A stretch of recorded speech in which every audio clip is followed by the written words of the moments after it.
All right, my friends. So I'm about 22 hours into Assassin's Creed Shadows. I legitimately sat here all day yesterday playing Assassin's Creed Shadows. Now, I get a lot of comments on Twitter. I get a lot of comments on the channel. People calling this game woke, saying that it's disrespecting the Japanese culture. Just anything they can try to throw at this game to just be ignorant. Now, I already know, we already know that Ubisoft is a very easy target for people to go after. It is. A lot of their games are pretty samey. They don't change a whole lot.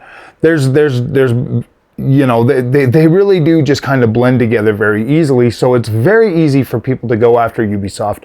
They do try to make games that appeal more to a larger number of people out there.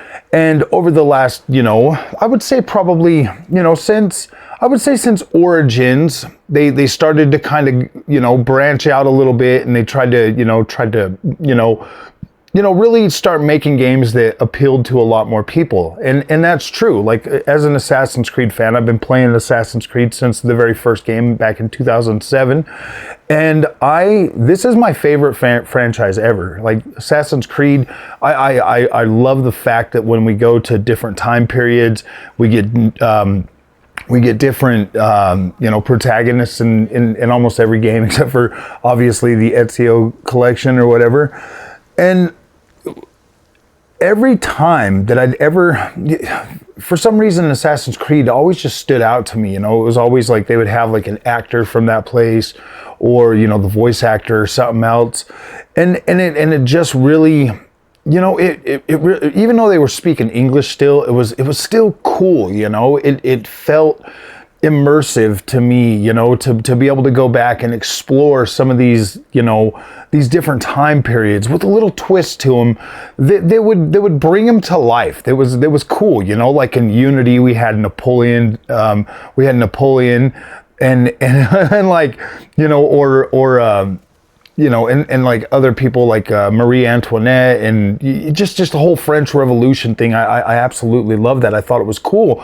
And obviously there was a spin on it. It wasn't historically accurate, but it was, along those lines, loosely along those lines. And that was pretty cool. And obviously that represented the French, and that was, Ubisoft, a French company, telling the story of like their own French place. But then you have like Assassin's Creed 3, where they bring in the, colonial, the America, in like the,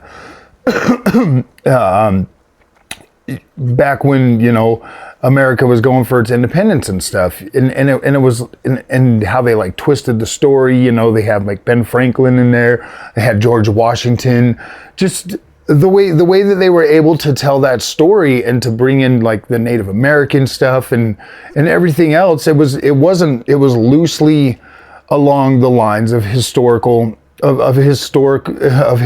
accuracy. And you know what I mean? Like they've done this with every generation. They went back and they told an Egyptian story, around the time of, Julius Caesar, where Caesar and Cleopatra and everybody was involved in that. And they obviously, the hidden ones, and they brought in the Order of the Ancients and all of this stuff. And they've always just kind of twisted the way that historical events had happened and added a spin to it, brought it to life. They literally breathed life into these ancient stories and made them fun to play. Like, it was like, the moment I got into Assassin's Creed Origins and I just looked at that, I was like, wow, this is incredible. I get to run around in Egypt and like, just, it was cool. Like, I absolutely love that. Like, I loved Assassin's Creed. And then when Origins came along, I was like, wow, this is like by far my favorite experience ever now. Like, Assassin's Creed, I will buy every single one of the Assassin's Creed games, and no questions asked, day one, right when they come out. And so when I start to, and then we get into, obviously, Odyssey. Okay, Odyssey was like the biggest turning point for me in the Assassin's Creed series, because I really love Greek and Roman history. I just do. And so the fact that they bring out an Assassin's Creed with a Spartan protagonist in the Peloponnesian Wars, I was like, are you freaking kidding me? This is the coolest freaking thing that I've ever seen from Assassin's Creed. I was, and it felt like an Odyssey. Like I played that game for so long, it literally felt like my very own Odyssey. So many different choices, so many different, outcomes, so many different ways to influence the overall direction of how that story was going to play out. And I just think to myself, and I'm sitting here, and I mean, that one wasn't even that long ago. I don't even think, like, what did that come out? 2019, 2018? And just think that I was sitting here, and I still get flashbacks to sitting right here in the same spot playing that game and just running. And the amount of enjoyment that brought to my life, I was just like, wow, this game is absolutely freaking incredible. And then, obviously the next one, Valhalla. Valhalla was just as good, much better looking open world. And I was just like, wow, man, this is cool, and this is, like the time of the Vikings, and they've always found a way to like incorporate this his historical characters and historical freaking,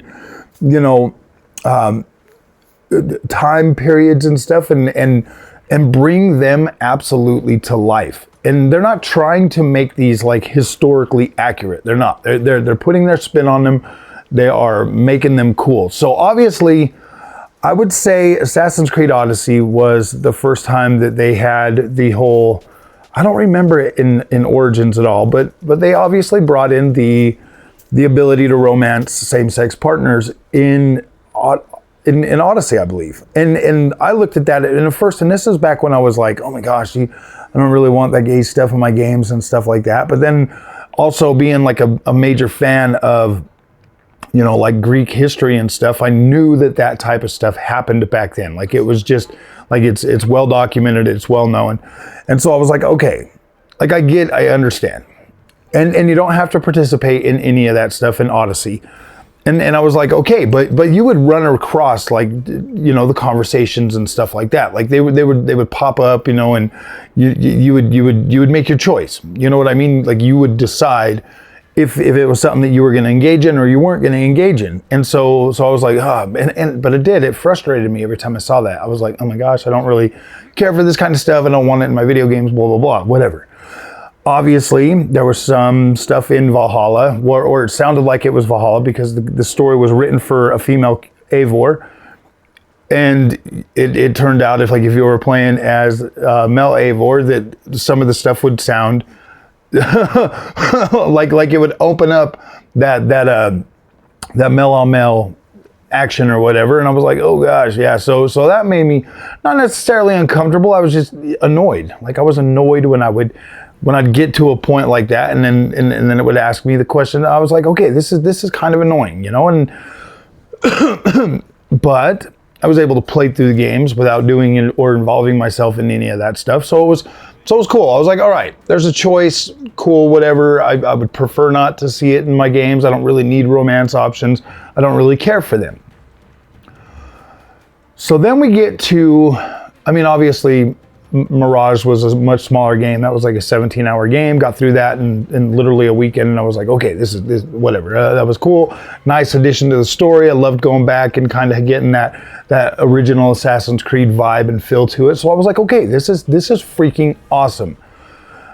But then we bring in Assassin's Creed Shadows. Okay, I've got 22 hours in Assassin's Creed Shadows at this point, up to this point, and when I play this game, okay, there's in Odyssey and Valhalla, they obviously started giving you that choice or whatever, okay, and a lot of people got uncomfortable with that. I was to a point where I was like, I don't really care about it. I would prefer not to have that in my game whatsoever. Period. I would like to not be distracted by that stuff whatsoever. So Ubisoft brings out Assassin's Creed Shadows. They know that there's fans out there like myself, and like you, if you're watching this video, that don't want to deal with any of that stuff. And so they made a canon mode for Assassin's Creed Shadows. And that's what I've been playing in it. I'm 22 hours into this game. I have both Naoe and Yasuke open up. I can choose to be either one at either time. I have went on multiple missions now to do whatever, and apparently there's supposed to be like stuff in there to where you can like romance, you know, like Nobunaga's sister or something. Just there's supposed to be romance options in there. Well, I haven't seen one in 22 hours. It's because they pretty much just cut out that choice. If there was the opportunity to do that in the non-canon mode, it's completely cut out of there. So you have to look at it from this point of view. I am playing this game in the canon mode, which is the canon mode. Like this is canon. This is the story going forward. Everything else was an add-on. Because I remember back in Odyssey when you're pretty much forced to, like in the canon of the game, you have a child in the Hidden Ones. Is it the Hidden Ones DLC or the? Well, I mean, you get Darius, the very first, you know, assassin or whatever, and then his daughter, and then you and if you're male, if you're Alexios, then you guys end up having a child. If you're even if you're female, then his son, his like it forces you into a straight relationship, and people were freaking out about that. People were like, "Oh man, I just wanted to keep being gay," and I'm like, "Oh my gosh, dude, what's wrong?" And it's like, but so I like the fact that Ubisoft is bringing out a canon mode for Assassin's Creed Shadows that essentially takes away that choice, so you don't even have to worry about it. Like, you don't even have to worry about it. You're not going to see any of that. Any of the stuff that they're saying that's disrespecting Japanese historical figures, which in my opinion, okay, even if Ubisoft was to turn like some of these Japanese historical figures into like tyrants, or like they did with George Washington, or any of the other things, okay, it would be like, okay, I would be like, you know, I mean, is it, see, I don't know. I mean, they're historical figures. Yes, obviously we can look at them and we can revere them. Absolutely. I mean, I revere the founding fathers of the United States. I'm an American, and I think most people do. I mean, obviously, you know, they weren't perfect. I mean, most of them were freaking slave owners and stuff like that, just due to the time period in which they were alive and stuff. So it's like, yeah, they weren't perfect. And I'm pretty sure Japanese historical figures weren't perfect either.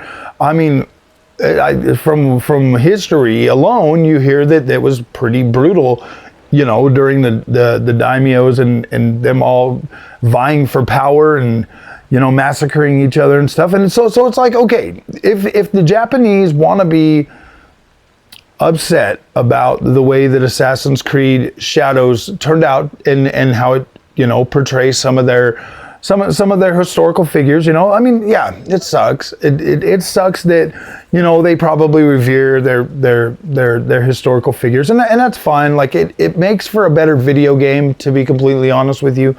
You know, when people do kind of twist it and it's a fictional video game. It's a fictional video game. It's not meant to, you know, take away from Japanese history or Japanese culture or anything like that. And to be completely honest with you guys, after 22 hours of playing Assassin's Creed Shadows, I feel like this is literally the best Assassin's Creed game ever made.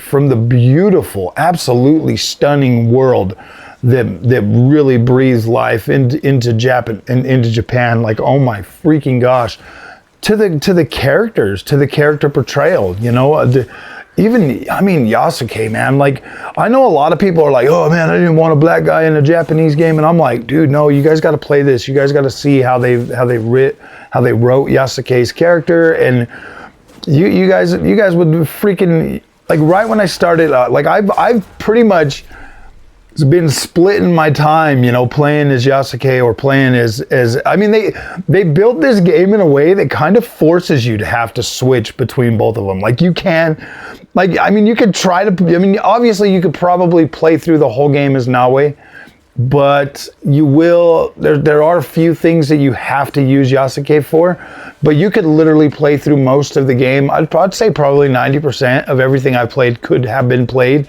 with Nawe. Because unfortunately Yasuke cannot climb up and get the, he can't get most of the gosh dang it, the viewpoints. So it's like, oh man, like it's quite hilarious how they built this game, and I'm just like, wow. And then you play as Yasuke and he's like this grounded brute, or you play as Nawe and she's like fast and agile and everything. I'm telling you guys, man, I see a lot of people out there hating on this game for absolutely no reason. For all the anti-woke bros, like legitimately there's a canon mode, so you don't have to see any of that. It won't bother you at all. You won't have any choice to do anything. It legitimately just plays like an Assassin's Creed game. It kind of in a way cuts out that RPG part of it, you know, because I mean, obviously these guys, you know, would absolutely stumble upon these decisions and click the wrong button, because that's, you know, they can't seem to not do that. So Ubisoft made it so, hey, you don't even get this choice. Like you don't get this choice now. That sucks. Sad face, man. I feel bad for you guys not being able to. I feel bad for you guys not being able to have that ability, but the canon mode takes all that away. You don't even have to worry about that. You can just get into this game. You can play it. You can experience, you know, 15th century Japan, 16th century Japan in a way that absolutely is the most beautiful. This game is beautiful. The animation work, the seasons changing, the infiltration, the freaking being able to actually hide in shadows like Splinter Cell, environmental destruction, being able to take out lights again like Splinter Cell, being able to go fully prone and climb around to breathe underwater with a freaking straw. Like, this is a cool game, a very cool game. And I really would feel bad for anybody being like, oh, I'm not going to buy that. You don't even have to buy it, my friends. You can sign up for Ubisoft Plus for $17.99, and you can play Assassin's Creed Shadows for the next 30 days. For $17.99. Honestly, I feel like this is a return to form for Ubisoft. This is Ubisoft saying, like, look, we absolutely love and respect our fans. We do. But we want to be there for all of our fans. So we are going to make a canon mode for those of you who do not want anything to do with any of that type of stuff. And then we'll put that stuff in there so that people that are more open-minded and they want to be able to do different things, they have more freedom to do what they want to do. I love that. I think that is the perfect balance. And I think Ubisoft pulled it off very well. I find myself 100% immersed in enjoying this game. Never, and after about the first 10 hours, I kept waiting for something to happen, because there's just so many people out there just like, oh man, it's woke, it's woke, it's woke. I've been waiting for something to happen, and now I'm to the point where it's like, I know nothing like that's gonna happen. Like, I know. Like, I've had so many interactions with the female, you know, Japanese ladies, you know, historical figures with Yasuke, and nothing has happened, not even a shred of like a wink or any kind of thing. Yasuke being very respectful to them and like being very, very humble and stuff. Yeah, dude, like I'm grateful that Ubisoft decided to do a canon mode, because it absolutely makes this game incredible. So, all right, my friends, that's my thoughts on it right now. I'm still working on it. Hopefully I can get it done, you know, either later today or tomorrow, so I can do a full review. But yeah, guys, I think that the grifters out there going after this game are absolute, you know, it's just nonsense. And if you're going to let yourself be pulled away from playing such an incredible game with, this is probably, I mean, this is easily the highest quality Ubisoft game ever, easily, hands down. The only issue I'm having is on the 9070 XT. When I get into towns, it starts to do like this lurch thing every once in a while. Obviously that's kind of annoying, but on the 5070 Ti, not an issue at all. And PlayStation 5 Pro, it's smooth, runs great. So yeah, that's it. Everything else has been very good. I haven't run into any game-breaking bugs or anything like that. It's just been an incredible experience. So, all right, my friends, if you like this content, do not forget to like and subscribe. I'll see you in the next one.